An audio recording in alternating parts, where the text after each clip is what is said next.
Hi everyone, this is James Turk and I'll be working with you over the next few minutes to walk through my final project for the history of nonfiction film, in which I will be working and sharing some of the work of Frederick Wiseman. The purpose of this presentation is to dive deeper into looking at the work of Wiseman and really exploring how he is a leader in the genre we've been studying all semester and really the impact his films have had. I'll do so by really thinking about some of the concepts we've learned, specifically this idea of the concepts of truth, reality, fiction, as he explores those in his chosen areas of interest, which were many. He was a very prolific filmmaker. We'll talk about that in just a moment. I also want to explore this idea of ecstatic truth.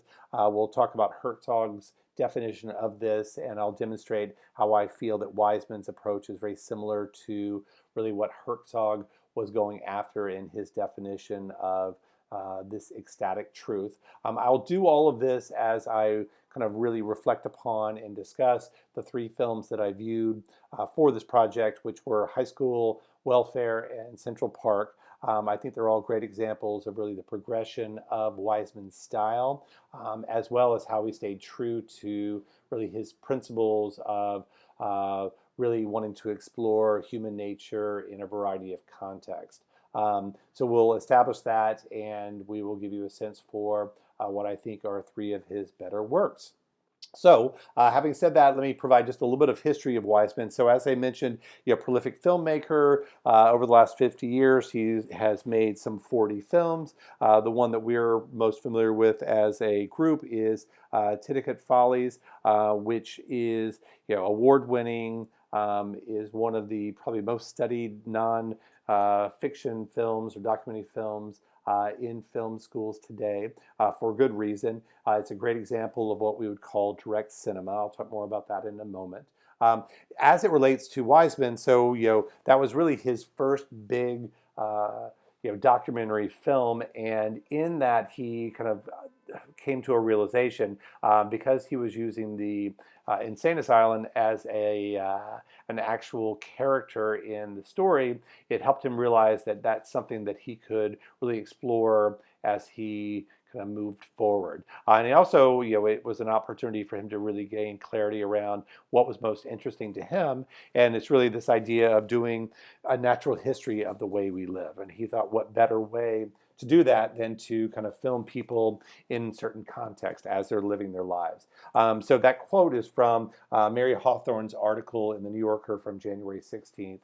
2011. So what we'll see in his subsequent films is really how he will continue to use institutions as a vehicle for exploring how people lived, and he saw institutions almost as characters. In the same article, he went on to talk about this idea as the institution, the system, the place being the star versus a particular character or even a celebrity. And he saw that as being a real differentiator from other documentary filmmakers of the time. A couple other things about Wiseman. So just as far as his approach and his style, so known to be of the observational cinema or direct cinema approach, which is this idea of basically being a fly on the wall, natural light, handheld cameras, natural sound, unedited, on location versus in the studio. We will never see in any of Wiseman's film him interviewing nor him engaging.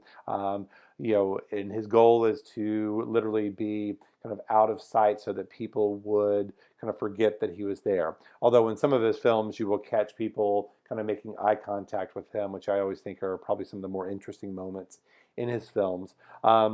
His goal was just to let the camera roll and capture them in the most objective way possible. What this allowed him to do, and in one article that I read, he would film up to 30 hours of footage for 1 hour of a completed kind of documentary film. And most of his films were a minimum of 2 hours. So he would shoot a lot of footage, and what this allowed him to do was really kind of put his emphasis on the editing process to really show the truth and reality of the situation. Very, very interesting approach. His scenes often were very, very long and uninterrupted. So you would see through those scenes, what would really unfold as being like the truth of situations. And I'll talk more about that as we get into some specific films. Later in an interview with part of the HBO Director's Dialogues, which I've attached a link to at the back of the presentation, he talked really about what he saw as his job was not to kind of direct or stage, but really to capture the truth as he saw it. And for him, this idea was really how to do that in the least intrusive way as possible. So I see his work as really almost three legs of a stool. So there's the institution, the system, there's the people that are meant to benefit from the system, and then there are people working within the system. And the chaos and conflicts that creates makes for some pretty riveting viewing.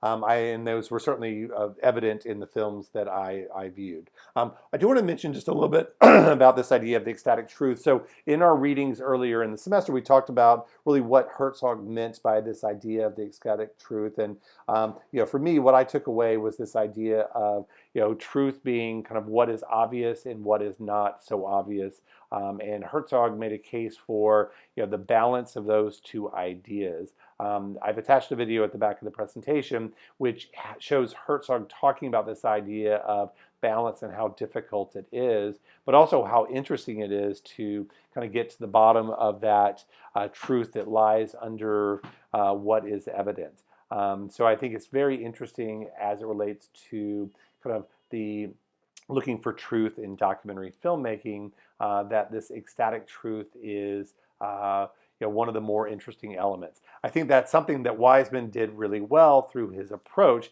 He took a lot of risks in the way that he filmed, specifically in this last bullet, where he would capture his subjects, and in some cases they knew that they were being filmed, and the risk there was that they could actually manipulate and kind of impact the way that they were being seen by the audience. But because Wiseman took such long shots, even if people were doing that, which there's not a lot of evidence that they were, usually because of the long takes, there would be cracks in the veneer, which I think was Wiseman's way of kind of showing what is the truth and really what's the truth behind the truth. In example, when you think about one of the films that I viewed, Welfare, at first glance the welfare system is great. It's a safety net for people who are disenfranchised, who are poor, and it's a system by which giving them kind of funds that will allow them to find housing and food. But like once one gets a little bit deeper into the film, we see the truth of the situation is that the system is highly subjective, highly bureaucratic, and highly dysfunctional. And for every person that it helps, there are many people that are disenfranchised. So I think it's interesting, and we certainly see this idea of ecstatic truth and kind of searching for truth and reality in his films. First film that I want to talk about is High School, and I'm actually going to show a video clip which I think shows a lot of what I've already mentioned as far as this idea of direct cinema. No. We'll decide that. I have a doctor's thing. I'm sick and tired of you talking. My You mother just... was in, though. I spoke to your mother. You were excused. Now look. I'm going to the doctor today. Now look. Jeff, you were excused. You better be in a gym outfit. All right. You better be in a gym outfit. We'll determine whether you take exercise or not. We'll determine that. I don't argue with you. I'm not a fan of gym. I'm not even allowed to. I'm not supposed Why don't you just... I'm not even supposed to come to school. Hey, look. I'm going to tell you something. Don't you talk and you just listen. You come prepared in a gym outfit when you go to gym. Is that clear? Yeah. All right. John, see that folder right there? I have to Don't tell tell it. us you won't do anything. No one's going to put you into an uncompromising position, but you'll come dressed in a gym outfit. Wait a minute, how am I getting You're suspended. Go and wait I said I outside. would. Go outside. Oh, man. I said I would. You got a book out. It's good for January. In that scene, what we saw was really an example of what is explored in the entire film, where really Wiseman is, took the camera into the high school and recorded, students and teachers and parents as they deal with the issues of everyday American high school life. And we see the dynamics, the challenges. You see teachers trying to do the right thing. You see administrators kind of trying to transfer their values onto a very unwilling group of students, and the clashes that lie underneath.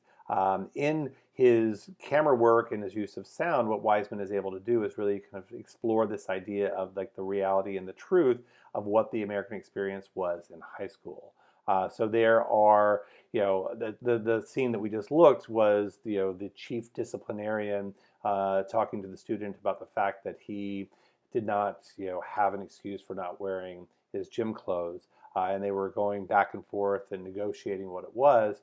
And ultimately, you saw the frustration in the administrator, and then ultimately the kid was expelled. So it just left us hanging with this sense of just things being unresolved, and people not communicating clearly with each other, and just kind of people, the kid was being a teenager, the administrator was being a little heavy-handed trying to do what was right, and what unfolded was really the truth of what happens in kind of a typical American high school. And then there were many other scenes. The other scene that stood out for me was, there was a scene where one of the teachers was doing basically an etiquette class where teaching poise and manners to a group of young women, which just seems by today's standards as ridiculous.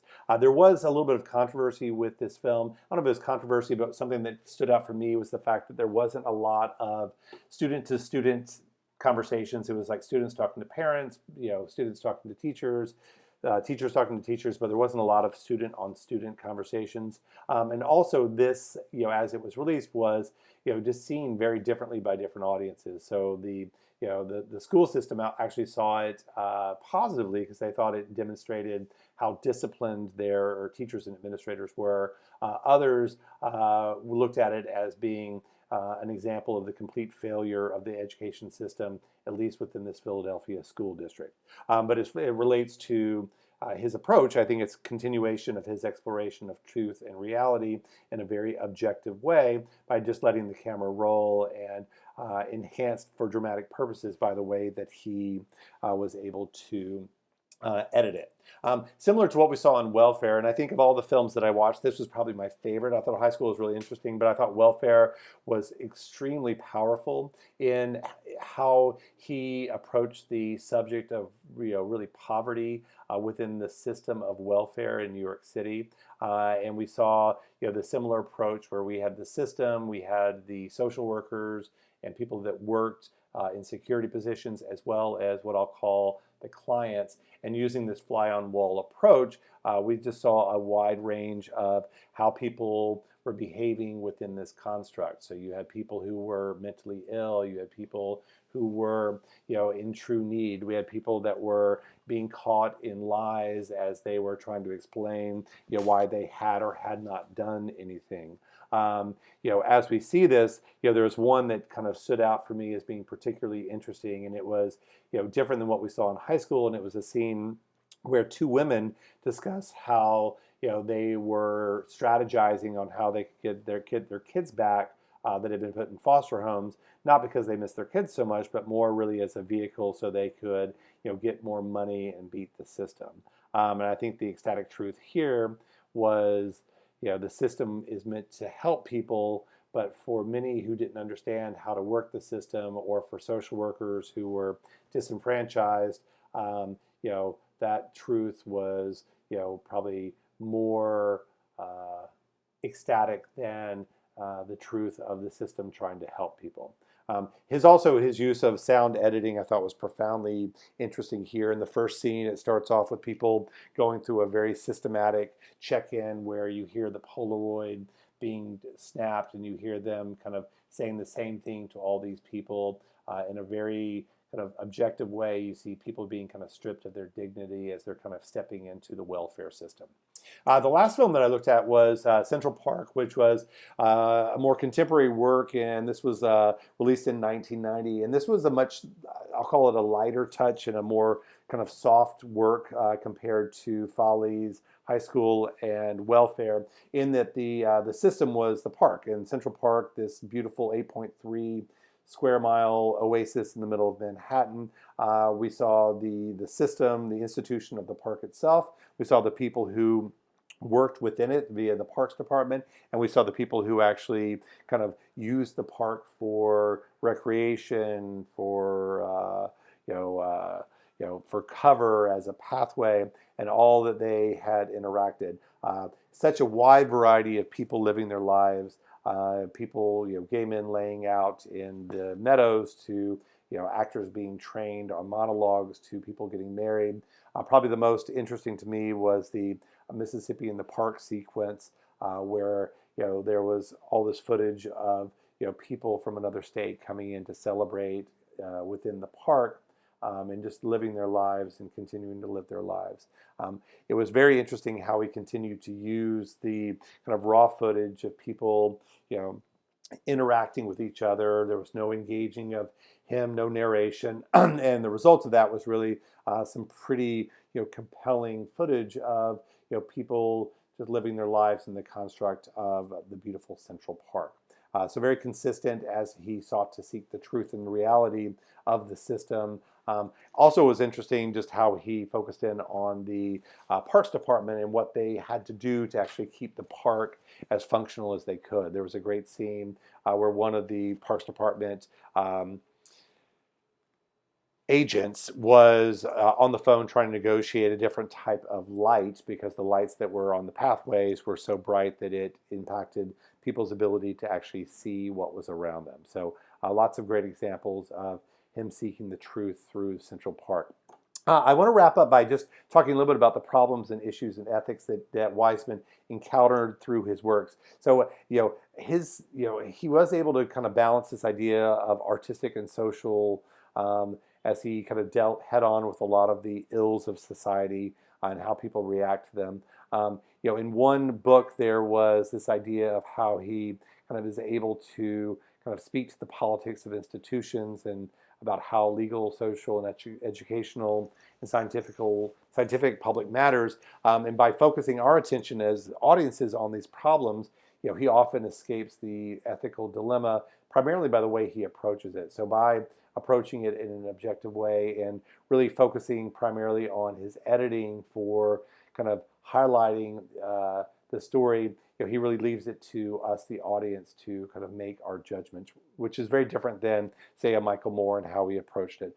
There were legal issues around some of the ethics, especially early on with Follies, as it related to people not signing consent forms, and would they really be happy with what's being portrayed, and really not giving people a chance to kind of change how they're being portrayed. There were some ethical and legal issues which he navigated and really paved the way for other filmmakers by some of these being prolonged and in court as far as artistic expression, First Amendment, things of that nature. And finally, the other thing that I think is important to realize here, as far as not so much issues or problems, but really impact, is how Wiseman was really laid the groundwork for what would become reality TV and unscripted format that we're so accustomed to now in 2015. As he was doing this, he was really laying the groundwork, and primarily he would distribute his work via PBS. So I think indirectly he was kind of setting the stage for what would be an audience in a television medium for really exploring reality in new ways. I think the medium of reality television has gotten very whacked, but initially I think it was a very pure form of really exploring some very important issues. To wrap up, I think I've demonstrated how he was one of the most proficient filmmakers of the last 50 years. There was no shortage of materials. You'll see my work cited in just a moment. At its core, he had a passion for making movies, and he wanted to make movies that he thought were good, and his goal was to make as good of movies as he could. And he defined that as just being able to kind of show people in their truest form. And because he followed his direct cinema approach, he did find objective ways and explored this idea of the ecstatic truth as presented by Herzog, and he will continue to have a profound impact on filmmakers for generations to come. Thank you for listening to this, and I hope you enjoyed the presentation. And let me just share with you works cited, and I will end the recording on this screen. Many thanks.